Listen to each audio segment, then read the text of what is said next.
Four men, 151 years, 243,000 games played, and only four men have ever thrown a no-hitter in their very first career start. Not their debut off the bench, not a relief appearance, their first time ever standing on that MLB mound as the guy the whole game depends on. Here's the part nobody tells you though. Three of those four men were never good again. One of them was out of baseball within a year. One of them won one game the rest of his career. It's like the baseball gods let you touch perfection once and take everything else in exchange. Today, we're breaking down one of the rarest achievements in sports and the strange, almost supernatural pattern that follows the men who pull it off. Stick around, because the most recent one didn't happen in 1950. It happened 5 years ago, and it involved a guy who was installing electrical wiring with his dad the summer before it happened. Quick context, because you need to understand just how insane this is. A no-hitter, 9 innings, 0 hits allowed, has happened officially 327 times in MLB history. That sounds like a lot until you realize there's more than 200,000 games that's been played. Now, stacked a second condition on top of that, it has to be the pitcher's first career start. Not his fifth, not his third, his first time in that role ever. Do that math, and you get four men. Four in a sport that's been played professionally since the 1870s. So what happens to a man who peaks at the exact moment his career begins? Let's find out, starting with the man who kicked off the pattern in 1891, before pitchers even threw from 60 feet. October 4th, 1891, final day of the season, a 22-year-old lefty named Ted Breitenstein takes the mound for the St. Louis Browns. This is his 6th big league appearance ever, but his first as a starter. He doesn't just no-hit Louisville. He nearly throws a perfect game. 1 walk, 27 men faced, final score 8-0 Browns. Here's the detail that tells you everything about Breitenstein. He didn't even realize what he'd done. He said later, and I'm paraphrasing here, that he was too locked in on the next hitter to notice history happening around him. And that focus, it wasn't a fluke. Breitenstein went on to pitch 11 more seasons, 160 career wins, one more no-hitter added, and he's the answer to the question, what if you didn't peak on day one? And he's also the only one of the four to do so. The next man up on the mound wouldn't be so lucky. October 15th, 1892, still before the 60-foot mound, a ballplayer with the nickname Bumpus Jones gets signed off the literal Ohio Sandlot days before the season ends by a manager looking to fill out his roster. His name is Charles Jones, but nobody calls him that. Everybody calls him Bumpus. This isn't just his first start.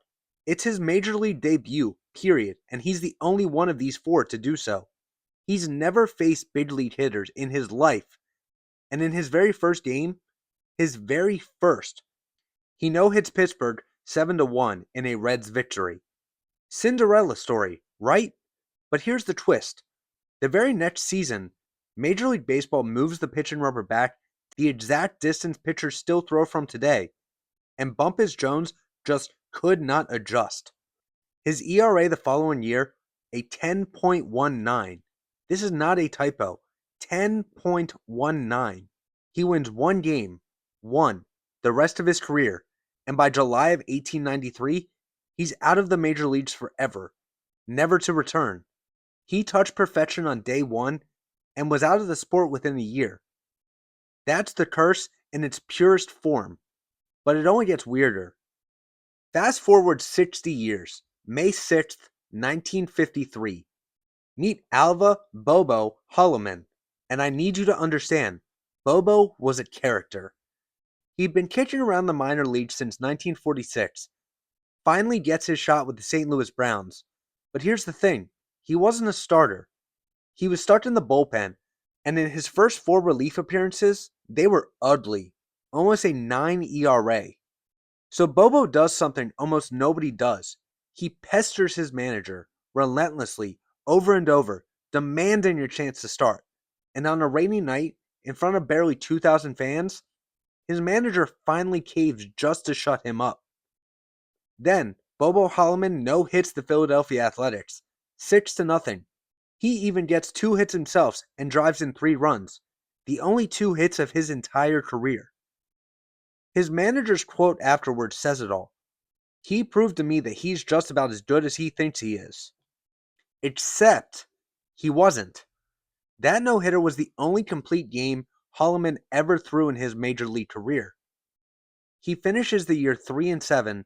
He's sold to the minors before the season even ends, and by 1954, he's out of professional baseball entirely, running an ad agency.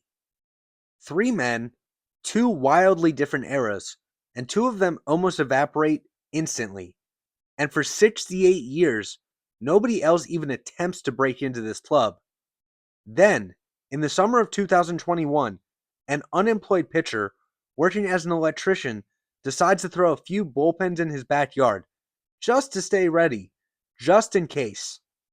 Tyler Gilbert's story doesn't start on a mound. It starts in 2020, during the pandemic, when the minor league season got wiped out entirely. He'd been a 6th-round pick, bounced from the Phillies to the Dodgers, and now, with nowhere to pitch and no season to play in, Gilbert spent his summer doing electrical work aside his dad, throwing bullpens to his old high school coach just to keep his arm alive. That December, Arizona claimed him in the Rule 5 draft, not as a headline signing, as an afterthought, a depth arm. He grinded through AAA, got the call up in August 2021, pitched 3 scoreless relief innings, solid, unspectacular though, and then Arizona gave him his first shot. His first career start, August 14th, against a stacked Padres lineup. Here's what nobody expects. Arizona jumps out 5-0 in the first inning. Gilbert just had to hold the lead. Inning after inning, hard-hit balls from San Diego kept finding gloves. Eric Hosmer lined a 96-mile-an-hour rocket dead into Gilbert's glove. David Peralta robbed a would-be extra base hit off the wall in the 8th. The 9th inning arrives. 2 strikeouts looking, 1 line out to center. Game over. Final score, 7-0. Tyler Gilbert, the guy who was installing outlets a year earlier, just became the 4th man in 151 years of professional baseball to throw a no-hitter in his first career start. His quote afterward, still in shock, "I don't know what just happened. And about the day job, I'd rather be doing this than pulling wires. No offense, Dad." So, does Tyler Gilbert beat the curse, or does he join it? Here's where it gets bittersweet. Gilbert didn't vanish like Bumpus Jones. He didn't flame out in months like Bobo Holloman. But he never again came close to that magic. He struggled the next season, and the following one, got designated for assignment, bounced to Philadelphia. As of right now, he's a minor league bullpen arm in the White Sox organization, grinding out an ordinary career, which might be the most human version of the curse yet. He didn't get erased by history like Bumpus Jones. He just became normal again. And somehow, that's almost sadder. Imagine touching profession at 27 years old and spending the rest of your career trying and failing to get back there. Only one man in 151 years walked away from this no-hitter and kept climbing. Ted Breitenstein. Everyone else, the mountaintop was day one.